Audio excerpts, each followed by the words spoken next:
Saudara-saudaraku yang saya kasihi, kembali kita diberkati Tuhan, kita bertemu, kita akan bersama merenungkan firman Tuhan. Mari kita mempersiapkan kitab 2 Raja-Raja 17 ayat 13 sampai 23. Sebelum kita membaca, merenungkan firman Tuhan, mari kita menyanyi dan berdoa. Kita bakti 78 baitnya yang pertama. Yesus Kristus sumber hidup. Yesus Kristus sumber hidup, juru selamat Dialah, dalam terangnya ada hidup, puji Dia selamanya. Keadilan dan hukumnya bagai benteng yang teguh bagi orang yang percaya, tempat lindung yang teduh. Yesus Kristus sumber hidup, juru selamat Dialah, dalam terangnya ada hidup, puji Dia selamanya. Mari kita berdoa. Tuhan, kembali kami datang kepadamu, bersyukur atas kasih-Mu, berkat-Mu, sehingga kami dapat merenungkan bersama firman-Mu saat ini. Untuk itu kami mohon kuasa Tuhan bekerja, memberkati kami semua, sehingga perenungan ini membawa sukacita tersendiri, dan kami merasakan cinta kasih Tuhan berlaku sepanjang hidup kami. Berfirmanlah kepada kami Tuhan, kami anak-anak-Mu sedia mendengarnya. Amin. Saya membaca bagi kita kitab 2 Raja-Raja 17 ayat 13 sampai dengan ayatnya yang ke-23. Kitab 2 Raja-Raja 17 ayat 13 sampai dengan ayatnya yang ke-23. Tuhan telah memperingatkan kepada orang Israel dan kepada orang Yehuda dengan perantaraan semua nabi dan semua tukang tilik. Berbaliklah kamu daripada jalan-jalanmu yang jahat itu, dan tetaplah ikuti segala perintah dan ketetapanku, sesuai dengan segala undang-undang yang telah kuperintahkan kepada nenek moyangmu, dan yang telah kusampaikan kepada mereka dengan perantaraan hamba-hambaku, para nabi. Tetapi mereka tidak mau mendengarkan, melainkan mereka menegarkan tengkuknya seperti nenek moyangnya yang tidak percaya kepada Tuhan Allah mereka. Mereka menolak ketetapannya dan perjanjiannya yang telah diadakan dengan nenek moyang mereka, juga peraturannya yang telah diperintahkannya kepada mereka. Mereka mengikuti dewa kesia-siaan, sehingga mereka mengikuti bangsa-bangsa yang di sekeliling mereka, walaupun Tuhan telah memerintahkan kepada mereka, janganlah berbuat seperti mereka itu. Mereka telah meninggalkan segala perintah Tuhan Allah mereka dan telah membuat 2 anak lembu tuangan. Juga mereka membuat patung Asyera, sujud menyembah kepada segenap tentara langit dan beribadah kepada Baal. Tambahan pula mereka mempersembahkan anak-anaknya sebagai korban dalam api dan melakukan tenung dan telaah dan memperbudak diri dengan melakukan yang jahat di mata Tuhan, sehingga mereka menimbulkan sakit hatinya. Sebab itu Tuhan sangat murka kepada Israel dan menjauhkan mereka dari hadapannya. Tidak ada yang tinggal kecuali suku Yehuda saja. Sebab itu, juga Yehuda tidak berpegang pada perintah Tuhan Allah mereka, tetapi mereka hidup menurut ketetapan yang telah dibuat Israel. Jadi Tuhan menolak segenap keturunan Israel. Ia menindas mereka dan menyerahkan mereka ke dalam tangan perampok-perampok sampai habis mereka dibuangnya dari hadapannya. Ketika ia mengoyakkan Israel daripada keluarga Daud, maka mereka mengangkat Yerobeam bin Nebat menjadi raja, tetapi Yerobeam membuat orang Israel menyimpang daripada mengikuti Tuhan dan mengakibatkan mereka melakukan dosa yang besar. Demikianlah orang Israel hidup menurut segala dosa yang telah dilakukan Yerobeam. Mereka tidak menjauhinya, sampai Tuhan menjauhkan orang Israel dari hadapannya, seperti yang telah difirmankannya dengan perantaraan semua hambanya para nabi. Orang Israel diangkut dari tanahnya ke Asyur, ke dalam pembuangan. Demikianlah sampai hari ini. Saudara-saudaraku yang diberkati Tuhan, kita mau merenungkan di bawah satu tema saja, yaitu tentang mengabaikan peringatan. Ayatnya yang ke-13. Tuhan telah memperingatkan kepada orang Israel dan kepada orang Yehuda dengan perantaraan semua nabi dan semua tukang tilik. Berbaliklah kamu daripada jalan-jalanmu yang jahat itu, dan tetaplah ikuti segala perintah dan ketetapanku, sesuai dengan segala undang-undang yang telah kuperintahkan kepada nenek moyangmu, dan yang telah kusampaikan kepada mereka dengan perantaraan hamba-hambaku para nabi. Saudaraku, peringatan itu adalah bentuk mencegah orang tidak jatuh terlalu jauh. Bangsa ini telah menyimpang. Ada perjanjian setia antara Allah dan mereka. Allah akan tetap memberkati mereka sejak zaman Abraham. Mereka akan banyak dan ada dalam berkat. Allah setia, tapi mereka harus beribadah kepada Allah, hidup di dalam Allah. Tetapi dalam prakteknya mereka tidak seperti itu. Nah, peringatan itu harusnya menjadi alat yang penting. Tuhan memberikan nabi, ya, nabi itu suara dari Tuhan sendiri, agar mereka tidak jauh, tidak jatuh. Aturan-aturan, ada hukum Taurat. Lalu mereka tetap saja, bangsa Israel Utara ini, mereka keluar dari Daud, ya, pada waktu Salomo mangkat, maka Yerobeam itu diangkat mereka atau menjadi raja atas wilayah utara ini, dan perbuatan jahatnya terus-menerus terjadi. Karena itu Allah mau supaya itu diputus dan jangan seperti itu. Sekali lagi, yang terjadi adalah mereka tetap melakukan yang jahat. Mereka menyembah Baal dan Asyerah, dewa dan dewi kesuburan itu. Mereka mempersembahkan anak sebagai korban. Nah, itu agama-agama yang tidak etis, tidak manusiawi, begitu ya. Jadi tidak ada penghormatan terhadap manusia kalau ada pengorbanan dan yang lainnya.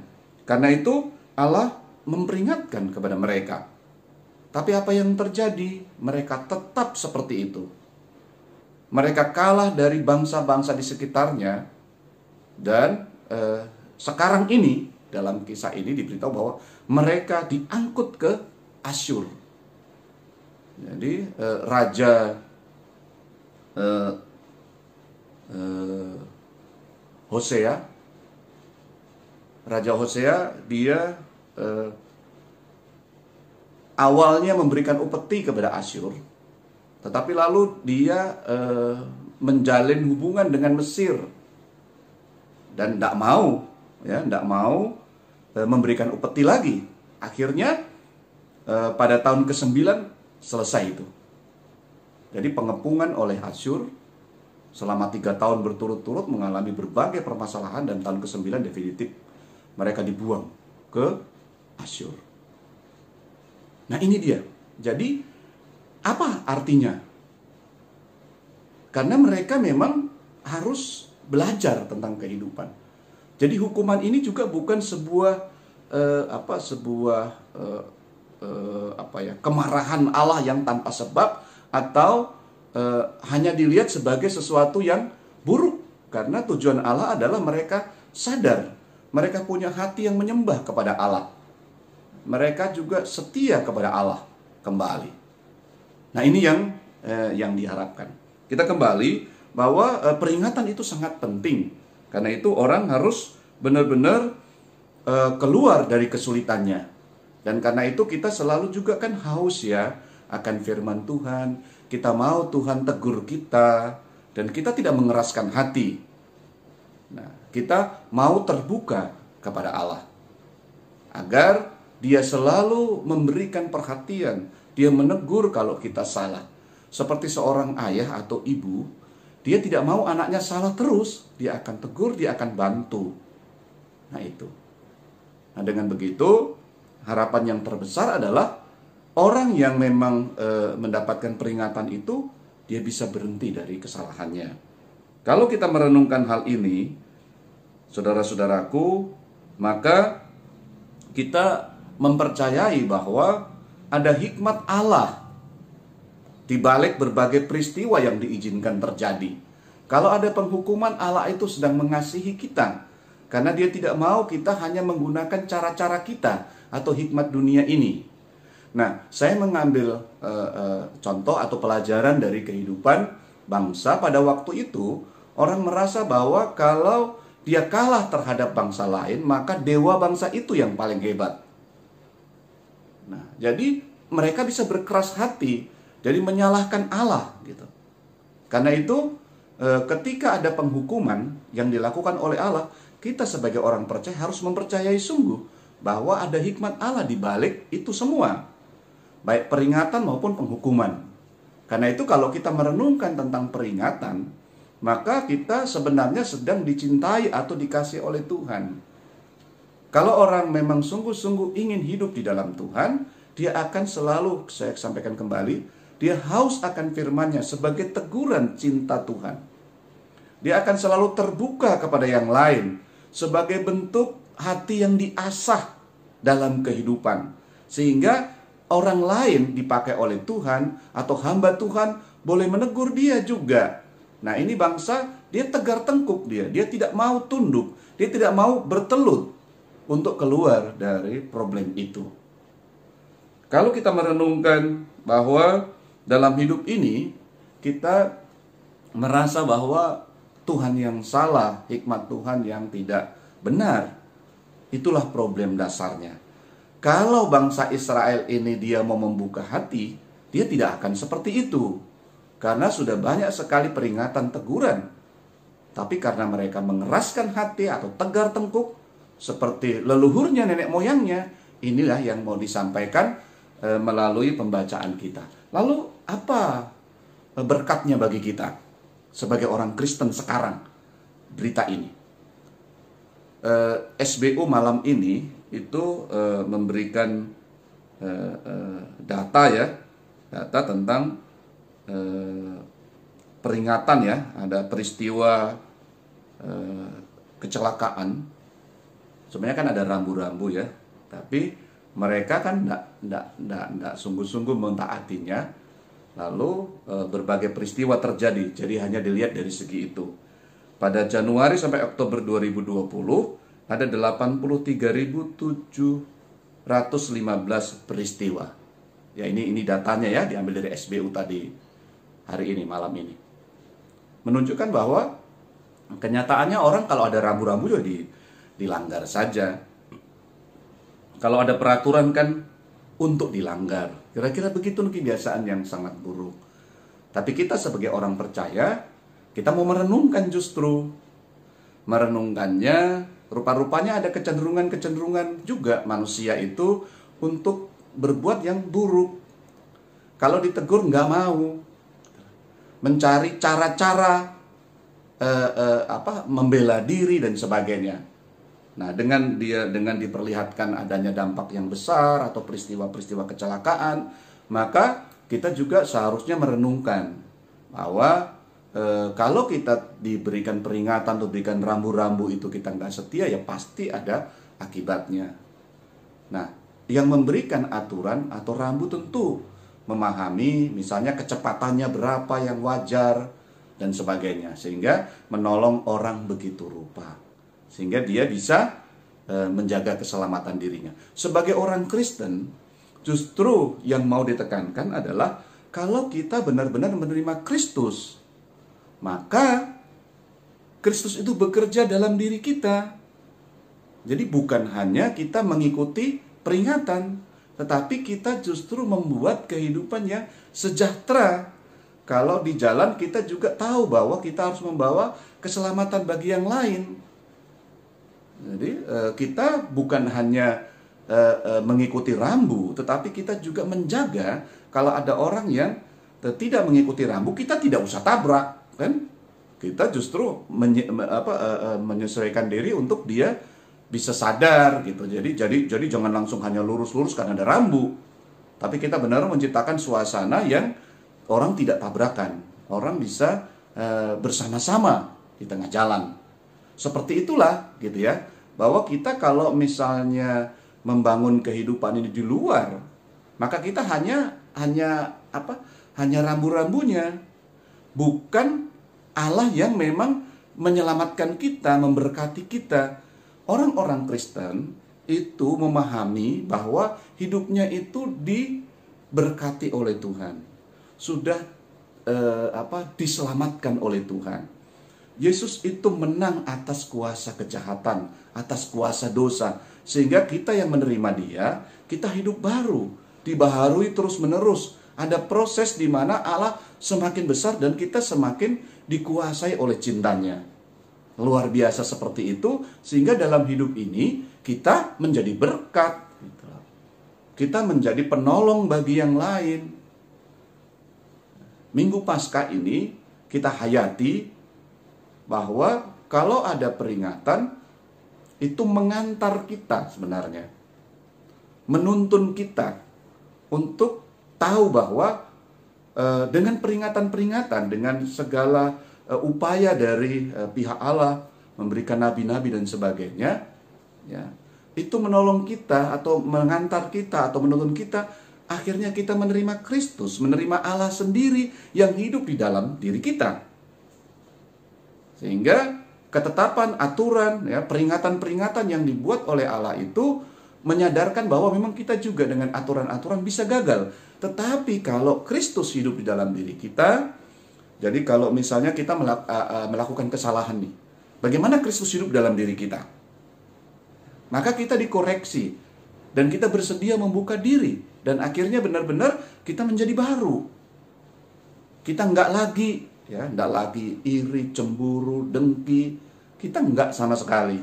Kita nggak dikuasai oleh materi, oleh jabatan, oleh berbagai keinginan. Nggak. Tetapi Kristus ada di dalam diri kita, Dia membaharui dari hari ke hari. Kalau Kristus menang atas kuasa kegelapan, kita pun seperti itu. Begitu menerima Kristus, segala kuasa kegelapan yang ada, atau pikiran, perasaan, dan yang buruk-buruk dalam diri kita, itu diatasi di dalam Kristus. Coba kita renungkan baik-baik dalam kehidupan rumah tangga kita. Ya. Kalau cuma aturan dibuat oleh suami istri untuk di rumah, kalau kita hanya yang di bagian luar itu saja, tidak boleh ini, harus begini, harus begitu, gitu kan? Itu memang baik gitu ya. Tapi kalau Kristus hidup dalam kita, maka kita justru menolong orang untuk dengan setia, dengan rendah hati, dan dia mau hidup baik dalam kehidupan ini. Dia tidak dikuasai oleh apapun, dia menjadi berkat bagi siapapun. Nah, ini dia. Jadi, dia tidak melakukan kejahatan, tetapi dia menolong orang untuk akhirnya orang juga tidak berperilaku jahat. Bertemu dengan dia, dia semakin bahagia dan terkoreksi. Ada proses begitu rupa. Itulah kalau Kristus hidup di dalam diri kita. Jadi firman ini, peringatan itu mengantar kita atau menuntun kita.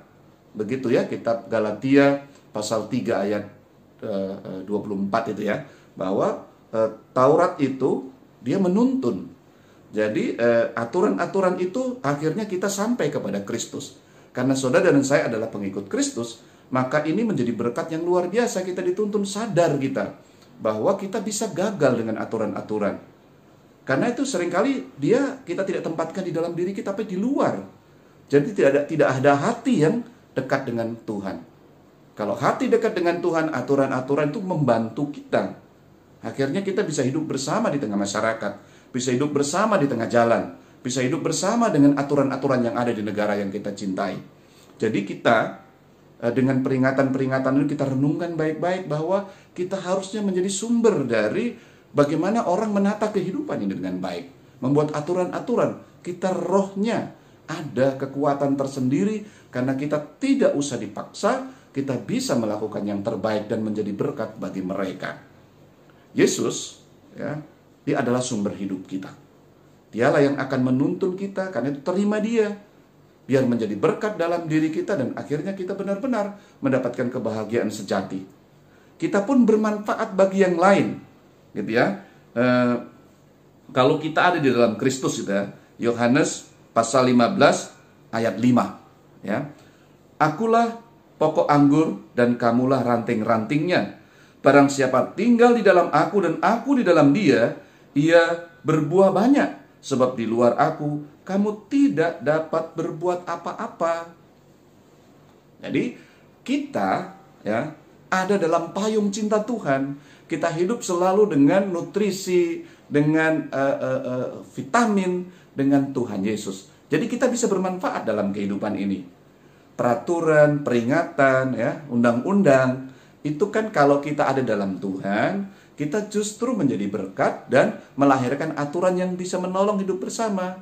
Kita menjadi kekuatan dalam hidup bersama yang baik. Kita nggak usah disuruh karena hati kita mau menolong orang lain, memberkati mereka. Itulah yang disebut dengan berbuah, ya, berbuah banyak dan baik buahnya.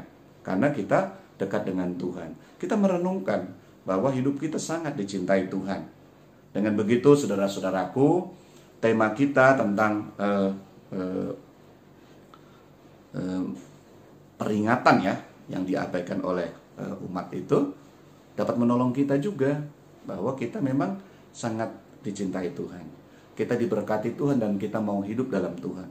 Tuhan Yesus sudah mati bagi kita, dia bangkit menang dari segala kuasa kegelapan, maka kita yang hidup dalam dia, kita diprosesnya begitu rupa dan kita akan menjadi berkat, melahirkan kehidupan bersama yang rukun, yang baik, yang memperhatikan satu dengan yang lain. Mari kita kembangkan pemahaman iman seperti ini dalam rumah tangga kita. Sehingga aturan atau peringatan-peringatan yang kita buat ya, itu mencerminkan cinta ke Tuhan Yesus yang memberkati kita. Jadi kita juga selalu memperbaiki sesuai dengan kondisi ya, atau perkembangan zaman. Jadi kita jangan hanya aturannya, tapi bagaimana anak-anak kita, keluarga kita, diri kita itu dituntun untuk hidup dengan baik dalam suatu masyarakat atau komunitas yang memang harus ada aturan supaya bisa berjalan dengan tertib. Dan di sini berkatnya, orang-orang Kristen itu justru menjadi berkat untuk melahirkan peraturan yang dikeluarkan dari hati, ingin menolong, ingin hidup bersama yang rukun. Biarlah firman Tuhan ini menjadi kekuatan tersendiri dalam kita hidup bersama dengan yang lain. Jika ada aturan, ada peringatan atau ada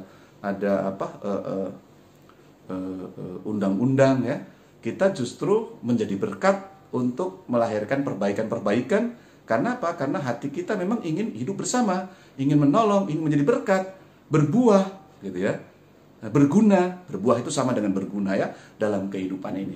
Jadi sangat bergantung bagaimana kita punya hubungan yang dekat dengan Tuhan. Kiranya firman Tuhan ini dapat kita renungkan dan aplikasikan dalam kehidupan kita. Kita semakin kuat, kita semakin dapat berperan dan membangun kehidupan di dunia ini. Terpuji namanya. Amin. Kita kembali memuji Tuhan dari Kitab Bakti 78 baitnya yang kelima. Yesus Kristus sumber hidup, juru selamat dialah, dalam terangnya ada hidup. Puji Dia selamanya. Utus kami juru selamat, menyebarkan kasih-Mu, agar dunia kan mengaku sumber hidup Engkaulah. Yesus Kristus sumber hidup, juru selamat Dialah.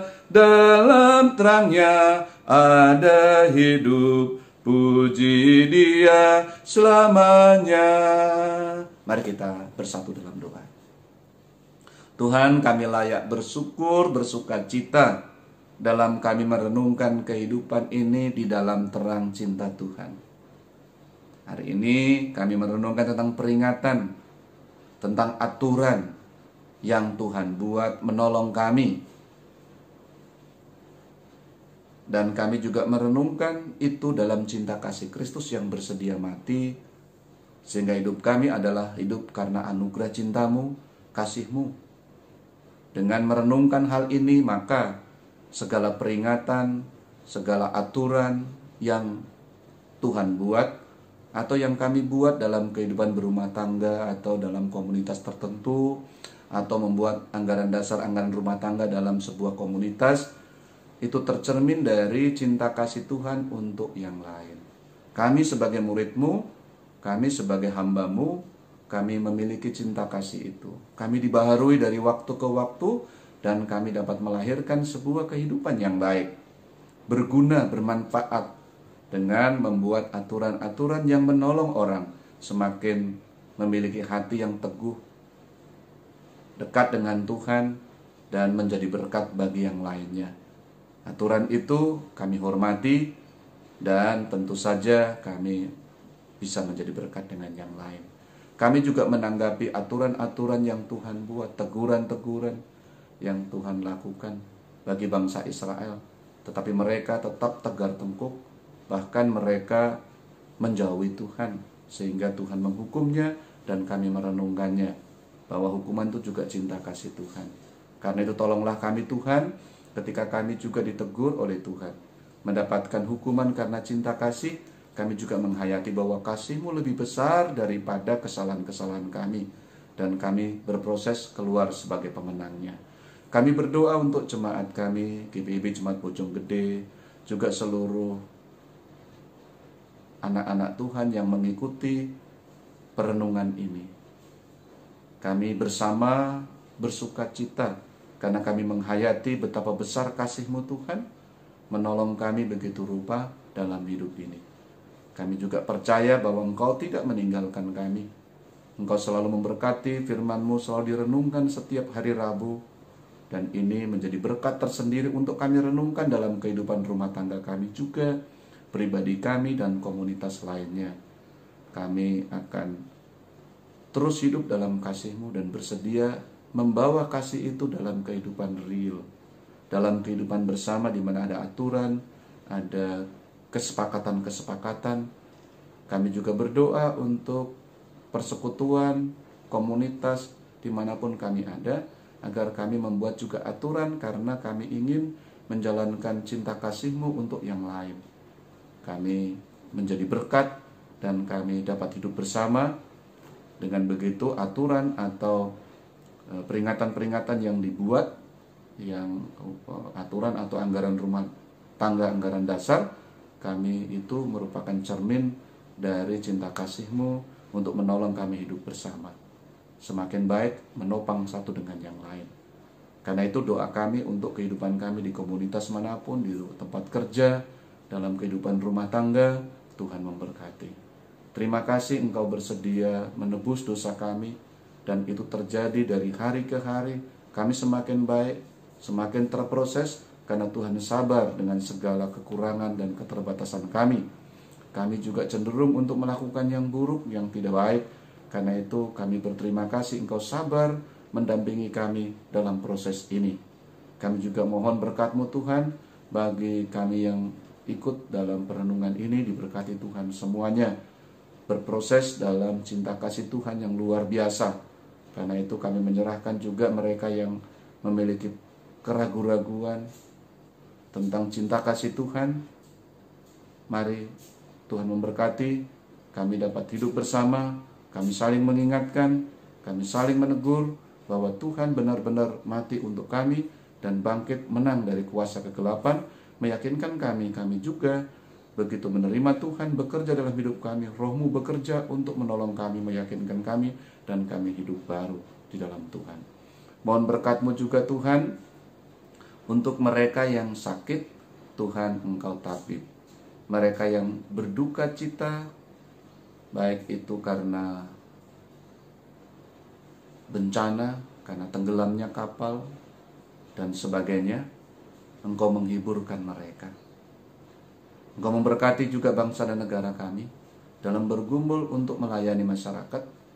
Bapak Presiden, Wakil, dan para pemimpin kami di daerah diberkati Tuhan untuk menolong kami hidup bersama yang baik, dan secara khusus untuk menolong kami dalam mengatasi pandemi COVID-19.